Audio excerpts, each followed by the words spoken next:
वैसे शब्दों के बारे में ऐसा है कि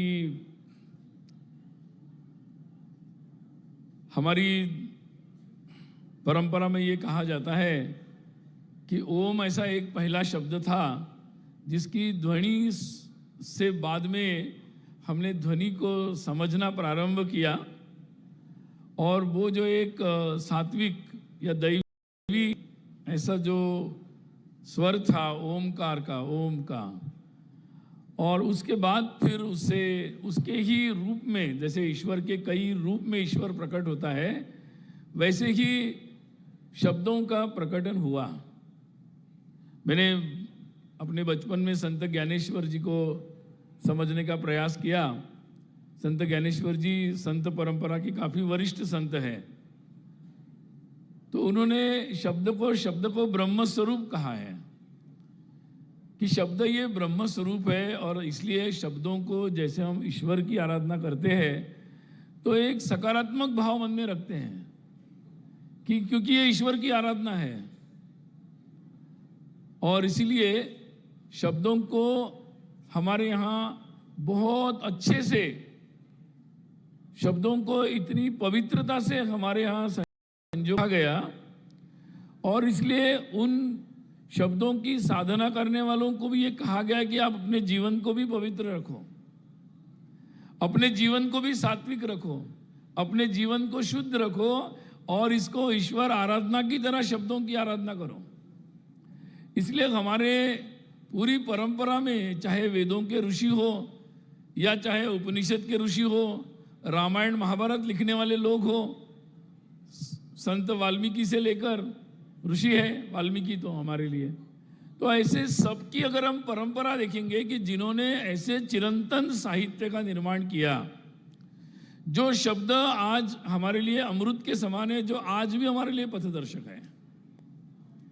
या उसके पश्चात हम योग के बारे में आज सुनते हैं, योग शब्द का निर्माण है, पतंजलि ने उसको इस तरीके से वर्णन किया है उस बात का।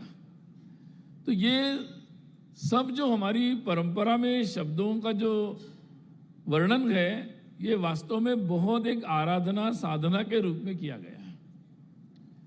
कभी कभी आजकल जैसे हम बात कर रहे थे, क्योंकि आपका उद्देश्य क्या है, आपका भाव क्या है, वो बहुत महत्वपूर्ण है शब्दों के पीछे। लेकिन दुर्भाग्य की बात है कि दुनिया में हर तरह के तत्व होते हैं।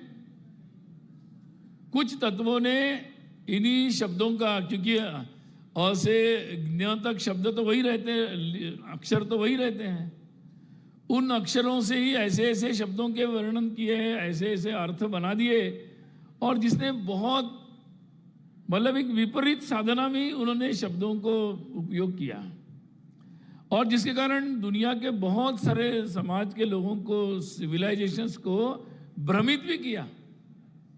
उससे ऐसी ऐसी विचारधाराओं का निर्माण किया जिसने पूरी दुनिया को पीढ़ियों तक भ्रमित किया। और इसीलिए हम जानते हैं कि वो इन शब्दों के माध्यम से ही पूरा खेल दुनिया में चल रहा है। ये शब्द में ताकत भी बहुत होती है।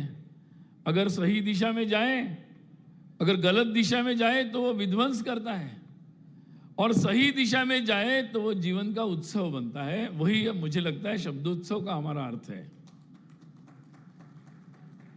और इस अर्थ में, इसलिए इसमें सकारात्मकता या लोक कल्याण जो है, जो भारत की संस्कृति का उद्देश्य है, उसका बहुत महत्वपूर्ण है, उसकी महत्ता बहुत ज़्यादा है, वो अंडरलाइन है। अन्यथा शब्दों का उपयोग तो बहुत सारे लोग कर रहे हैं। आज हमारे देश में कई सारे शब्द हैं, परंपरा, सनातन, धर्म, बहुत सारे शब्द हैं ऐसे। अगर आप कोई पूजा पद्धति करते हो, आप विश्वास रखते हो, उसको अंध के साथ जोड़ना, तो बहुत सारे ऐसे शब्दों का खेल बहुत ज़्यादा हुआ है।